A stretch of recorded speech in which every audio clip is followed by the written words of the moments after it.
Okay, welcome back. If you are following from our first video, or if not, this is the second video about this circle of knowledge that you see in front of you. And this is a universal system that I created over the last 15 to 18 years. And I was explaining how it works and where all these words come from and how it was developed and what you can do with it. Or I had just started explaining some of it. And in the last video, we talked about the 8 pillar words around the outside, and that they are the root, or the beginning of how this thing was created, just by placing them evenly spaced around the outside and saying, where does that lead? And then we ended the last video by saying, okay, well, after I explained a bit about how that worked and what was going on there, the spots in between two words. So here you'll see, like, between physics and chemistry, you have physical chemistry. And that's where we left off. So this video is going to be part 2, and it's going to be talking about the first level abstractions, or the first combinations of things next to each other. And then maybe we'll go from there. I'm aiming to make it 10 or 15 or 20 minutes. So, okay, so to jump right in, level 2, we'll call it, or we'll say, are these crosswords between two things that are next to each other. And we didn't put it on the outside because we didn't want it to share the same rank as like a pillar word.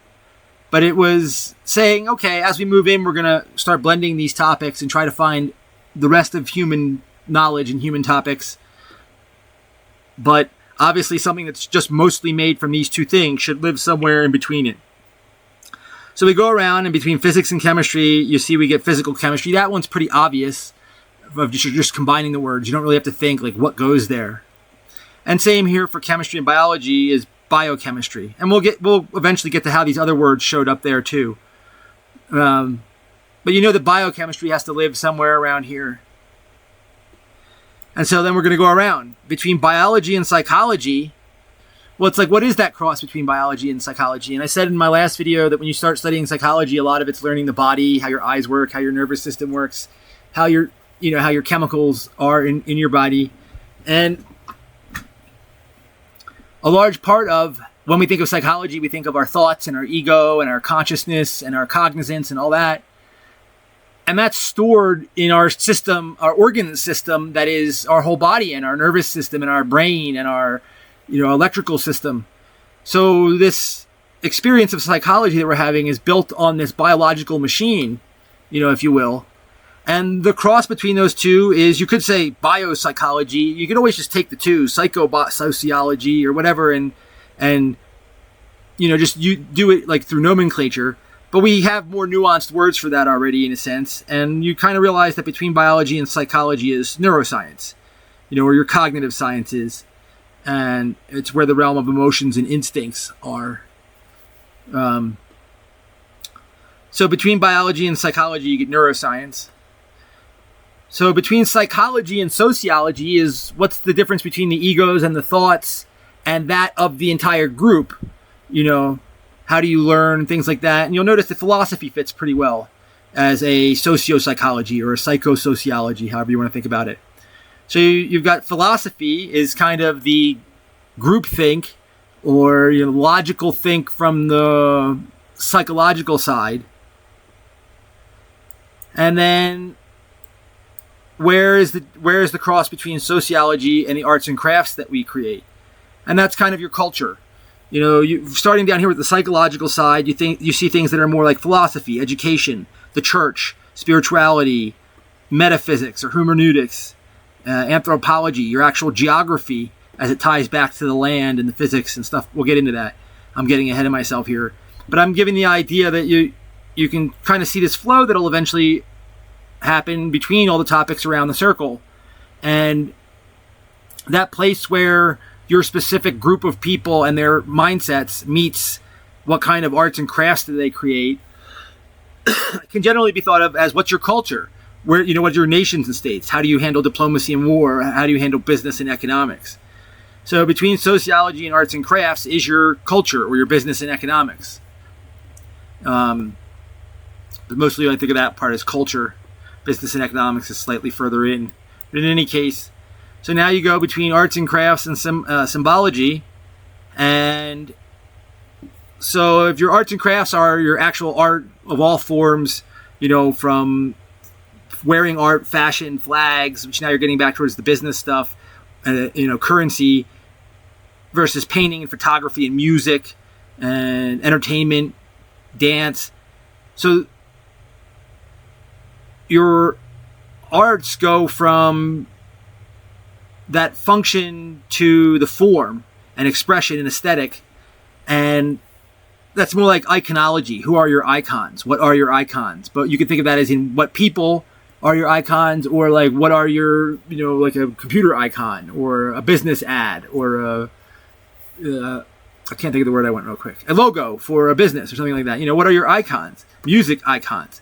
But the icon is kind of representative of the thing that's the beginning of that extraction from the art and craft back to the symbol. It's a representation of a group thing, a sports icon, So iconology fits between arts and crafts and symbology.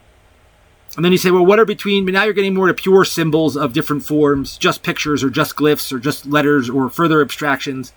And you say, well, what's the branch between symbols and language and math? Well, now you're getting directly into communications, writing and composition and communications. You're just getting to that point where you're extracting, these are the symbols that we use to communicate and to do math, But communication is between symbols and language and math. And then lastly, you get back to, well, what's the difference between language and math and physics? And as I had said before, physics, there's the applied side, just doing physics, but there's the theoretical and or modeling side of physics, which is just the actual system of language and math that you use to model that reality of all the other things in the circle, the chemistry, the biology, at that smallest atomic building block level, or how do these things handle on the large scale, universally. But you're using that model, that language and math model, to describe all these things.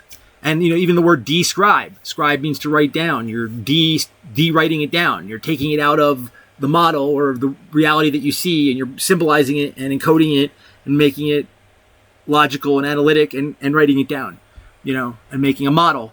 So between language and math and physics, you could think of that as systemization. You're creating a system. And so those are your 8 main secondary groups. So to recap, you'd have physical chemistry, or like material science is another word for physical chemistry. So you have your material science, your biochemistry, your neuroscience, your philosophy, your culture, your iconology, your writing and composition or communications, and your systemization. And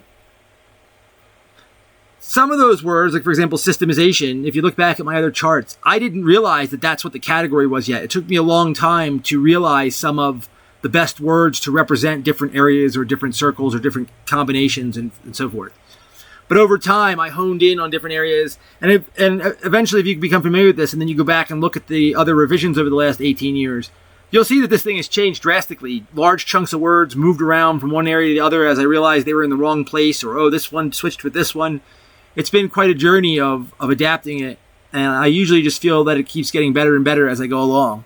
Even if one change is a bit drastic from one part to the next, over time, it's seen constant improvement in the long run.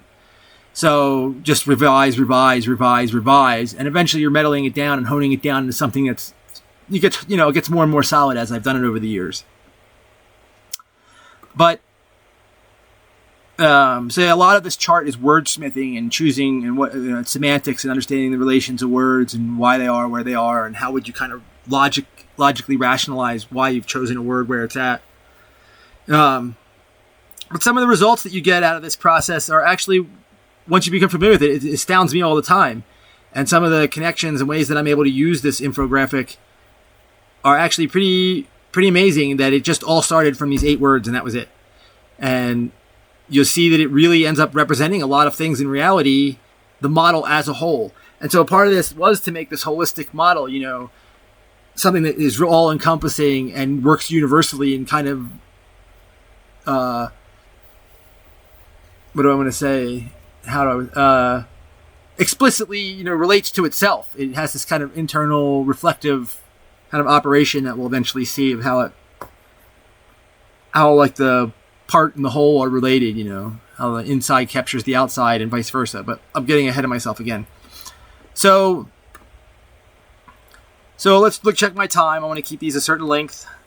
And okay, I've got another up to 10 minutes if I want it. So for part 2, we're talking about these parts in between. And where would I start to go from here explaining this to somebody before you get into every specific word and what's going on?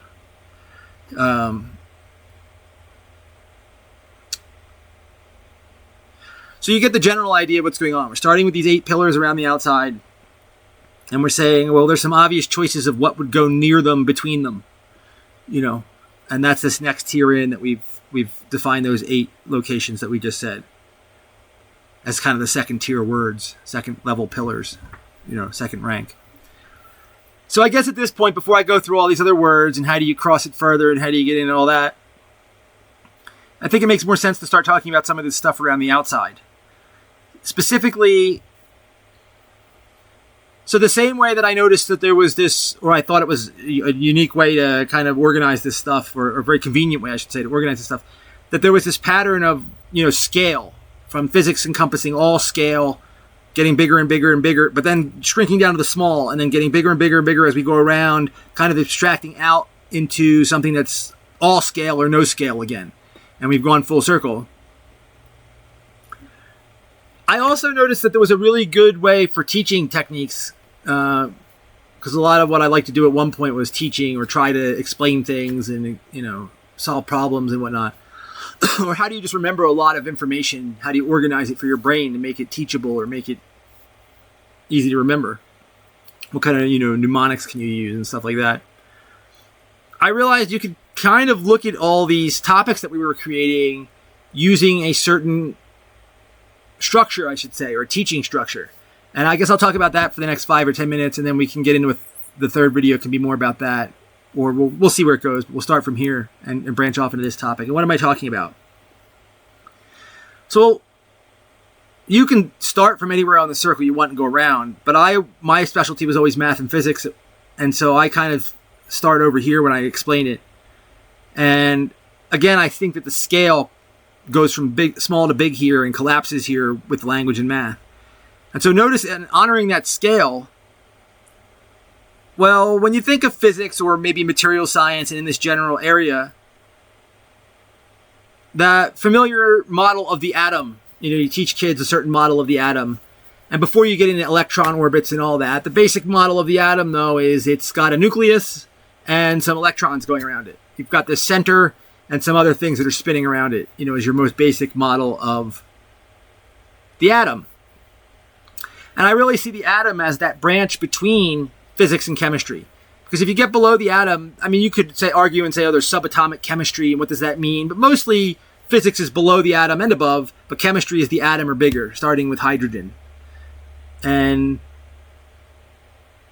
that model of the hydrogen, you know, with the basic nucleus and the electron.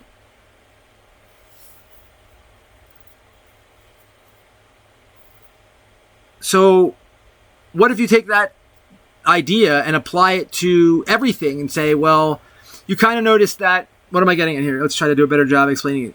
So the core of material science, which is that bridge between physics and chemistry, is the atom. That separates the two. And that atom has a nucleus and an outside, right? But then you can ask yourself, well, what's the core of each of these topics? I guess is what I'm getting at. And so if you start from the atom, well, a bunch of atoms make a molecule. And the molecule is when you really start to get into the heart of chemistry. So chemistry can be thought of as starting over here at physical chemistry and going through, you know, this whole region. But the heart of chemistry is a molecule. So these words that you start to see in color by each of the 16, now the 8 main pillars and the 8 secondary pillars, or the secondary topics, they are the heart of that topic. They show the core, like nucleus, if you will, of each topic. So in this, you know, it's kind of based off of that. What's the center of the topic? Well, the center of material science is the atom. And the center of chemistry is the molecule. Many atoms make a molecule, and many molecules make a compound. You know, and many molecules and compounds make something bigger. And so what's the core of biochemistry, what's the nucleus of biochemistry, if you will, is the cell. And again, we still see that nucleus theme here, where you've kind of got like, a cell has a nucleus too. Obviously, it's a bunch of chemicals and it's a bigger genes and things like that. But again, we see this idea of, well, the core of biology is the cell. That's the basic unit. Or you can think of it, what's the basic unit? What's the basic unit of material science? The atom. What's the basic unit of chemistry? The molecule. What's the basic unit of biochemistry? Is the cell. So these words going around are what I thought represented the basic unit of that topic. Let's check our time, and I think I've got time to finish going around with these, and then we'll stop from there. Or maybe I'll pick that up in video 3. I think this is a good time to call it, actually. I'll keep these shorter. So now in the next part, I will go through and talk about some of these basic units of the 16 categories that we have so far. And that's a great place to stop. So if you enjoyed this and you want to see the next part, or have any questions, just leave some comments. And I'll make another video explaining these, core words to each topic, and we'll go from there. All right. This is the Circle of Knowledge, and everybody have a great day. Thanks. Bye.